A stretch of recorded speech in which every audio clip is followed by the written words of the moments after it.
My grandfather's bookstore smelled like old paper and pipe smoke even years after he quit smoking. I grew up in that store.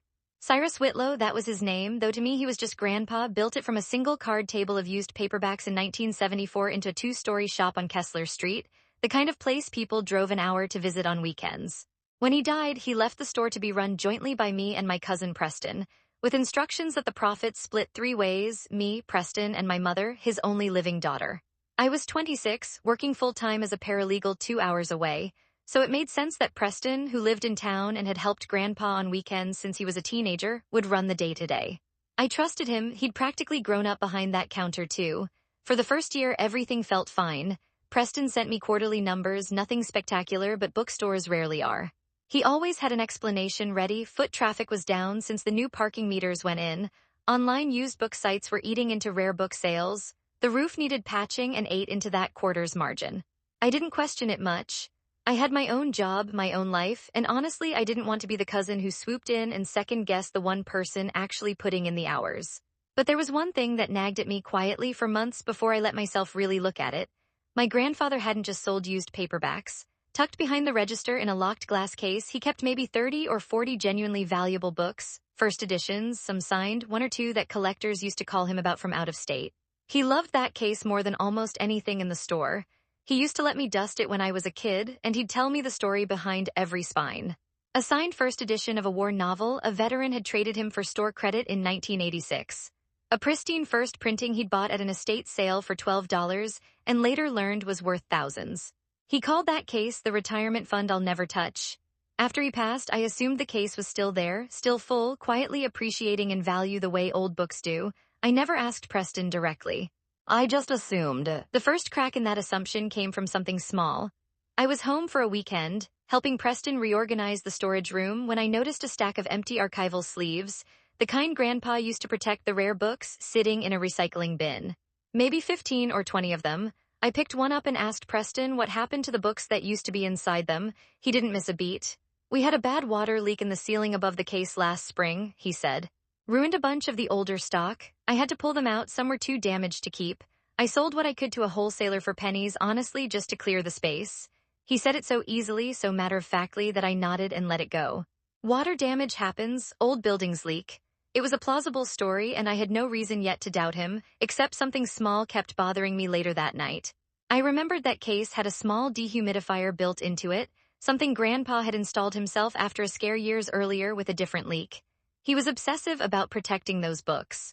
It seemed strange that a leak bad enough to ruin 15 or 20 first editions wouldn't have also warped the wooden case itself, or damaged the surrounding shelves. I looked quietly the next morning while Preston was at the bank. The case looked fine. The wood wasn't warped. There was no water stain on the ceiling tile above it, not even a faint yellow ring, which even old damage usually leaves behind. I told myself I was probably overthinking it. Grief makes people paranoid, and I still hadn't fully processed losing Grandpa. I went back to my life, back to my job, and let months pass without asking Preston another question about the case.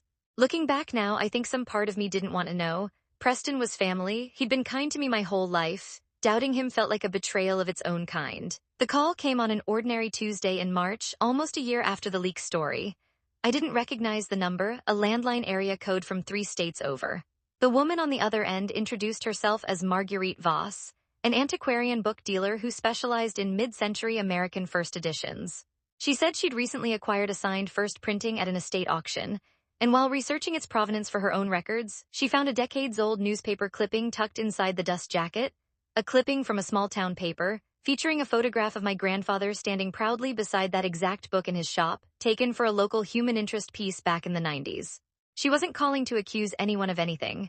She was calling out of professional courtesy, she said, because in her experience, family heirlooms that turn up at auction under unusual circumstances sometimes mean the family doesn't know it was sold at all. She asked gently if the Whitlow family bookstore still existed and if we were aware the book had left our hands. I sat very still while she talked. I told her yes, the store still existed, and no, I had no idea that book had been sold. She said it had come through a private collector 2 years ago, who'd since passed and whose estate was liquidating his collection. The price the collector had originally paid, according to the paperwork she'd traced, was $4,000. Cash, no receipt on our end that she could find, no record of it in any dealer network she checked. which she said was unusual for a book of that value. Most legitimate sales like that leave some kind of paper trail. I thanked her, hung up, and sat at my kitchen table for a long time before I could make myself call Preston. I didn't confront him over the phone. I drove down that weekend and asked him, as calmly as I could manage, to open the glass case for me. He hesitated just long enough that I already knew before he said a word. When he finally unlocked it, maybe 8 books remained where there used to be closer to 40. I told him about Marguerite Voss's call, about the $4,000, about the missing paper trail. Preston's face went through something complicated. Not quite shock, more like the specific exhaustion of someone who'd been waiting a long time to stop performing a lie. He sat down on the step stool behind the counter and finally told me the truth. 2 years ago, before the leak, Preston had been badly behind on his own mortgage. He hadn't told anyone, not me, not my mother, not even his wife at first. He'd started selling the rare books quietly, 1 or 2 at a time, to a private collector he'd met through an online forum, always in cash, always well below what they were actually worth because he needed the money fast and didn't want to leave a trail that led back to the store's books. The water leak story was something he'd invented after I noticed the empty sleeves, a lie built quickly to explain a hole he'd created himself. Month by month, out of quiet desperation he'd never once let any of us see. He wasn't proud of it. He kept saying that over and over like it might soften what he'd done.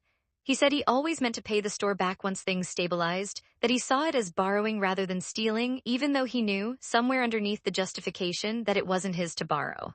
We didn't call the police. My mother, when I finally told her, cried more out of grief than anger, grief for a version of Preston we both thought we knew. What we did instead was sit down as a family, an uncomfortable, quiet meeting at the store after closing, and lay out exactly what he owed and exactly what he'd taken. Marguerite Voss, to her credit, helped us track down 2 other books that had passed through the same collector's estate sale, and we were able to recover one of them by buying it back at a fair price, using money that should rightfully have already been ours.